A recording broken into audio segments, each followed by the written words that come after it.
So this is Professor R.F. Arekar reporting from the Butchart Gardens, which is of course a group of floral display gardens in Brentwood Bay, British Columbia, Canada, and they're located near Victoria, the town of Victoria, on the Vancouver Island. They receive over 1 million visitors each year, imagine. The gardens have been designated as the National Historic Site of Canada. Now, coming to the history, Robert Pin Butchart from 1856 to 1943 began manufacturing Portland cement in 1888 near his birthplace of Owen Sound, Ontario, Canada.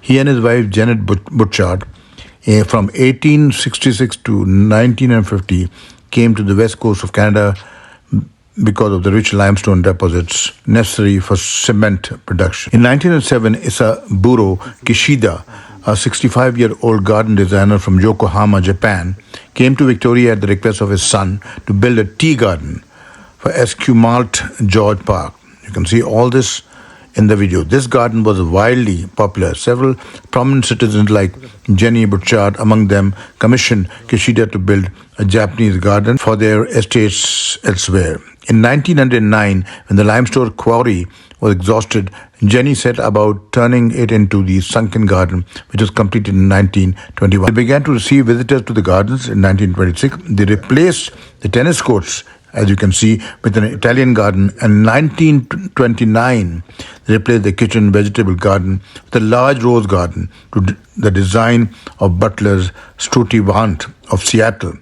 Samuel McClure, who was also the consultant to the Butchart Gardens, reflected the aesthetics of the Renaissance era and the English arts and crafts movement. In 1939, the Butcharts gave the garden to their grandson, Ian Ross, on whose name the fountain that I'm just going to display was made. And this was his 21st birthday.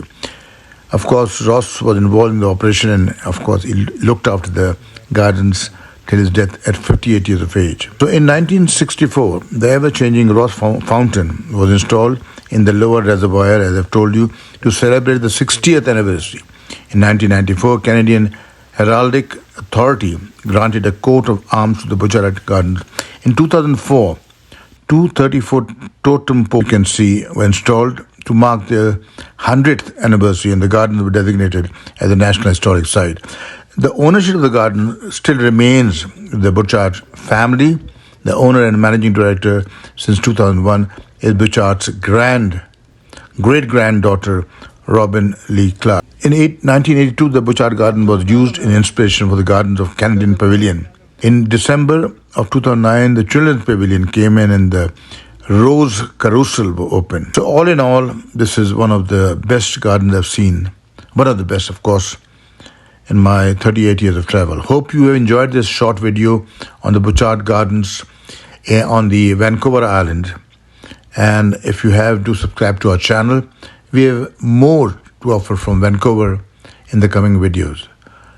Do strike the like icon and leave a note. Thank you.